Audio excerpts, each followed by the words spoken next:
कब थमेगा गाजा युद्ध? हमास लड़ाकों का जड़ से सफाया कर पाएगा इजराइल? ये सभी सवाल एक बार फिर नए साल के आगाज के साथ उठ खड़े हुए हैं। एक खबर ने इजराइल को बड़ा झटका दिया है। इससे इजरायली पीएम नेतन्याहू की उम्मीदों को बड़ी ठोकर लगी है। गाजा युद्ध में हमास को जड़ से मिटाने के मिशन को भी तगड़ा झटका लगा है।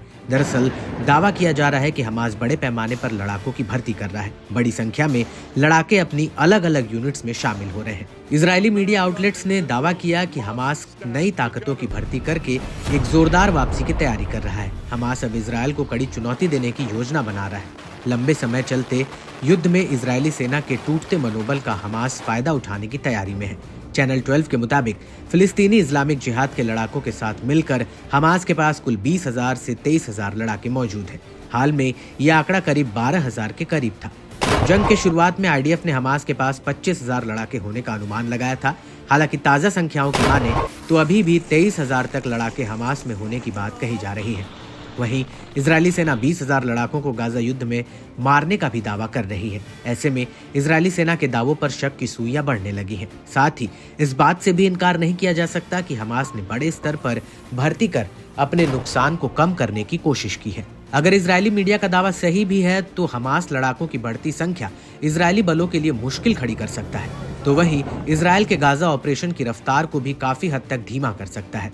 जहां पहले से ही इजरायली सैनिक गाजा युद्ध के लंबा खींचने से काफी थक चुके हैं, लगातार ऐसी खबरें सामने आती रहती हैं। इजरायली सैनिक गाजा युद्ध के चलते गहरे मानसिक दबाव को झेल रहे हैं। ईरान की ओर से मिल रहे समर्थन के चलते हमास लड़ाकों का मनोबल लगातार बढ़ रहा है। ईरान पर्दे के पीछे से अपने प्रॉक्सी गुट की जमकर आर्थिक, सैन्य और हथियारों के मामले में मदद कर रहा है। यरूशलम पोस्ट की रिपोर्ट के मुताबिक हमास अपने नए लड़ाकों को हथियार सौंप रहा है। हालांकि इनकी ट्रेनिंग पर कई तरह के सवाल भी खड़े हो रहे हैं। दरअसल ये लड़ाके उस तरह के ट्रेंड नहीं है जैसे शुरुआती दौर में हमास के पास थे। इसके अलावा हमास ने बड़ी संख्या में ऐसे लड़ाकों को भर्ती भी किए हैं जिनकी उम्र 20 साल या उससे भी कम है। इन सब के बीच इजरायल के उन दावों पर बड़ा सवाल उठता है जिनमें बार बार हमास के गाजा में बेहद कमजोर हो जाने का दावा किया जाता रहा है। गौरतलब है कि हमास को बीते कुछ समय में काफी नुकसान उठाना पड़ा है, लेकिन ज्यादातर टॉप लीडर्स और कमांडर मारे जा चुके हैं। इस्माइल हानिये से लेकर याह्या सिनवार तक मारे जा चुके हैं।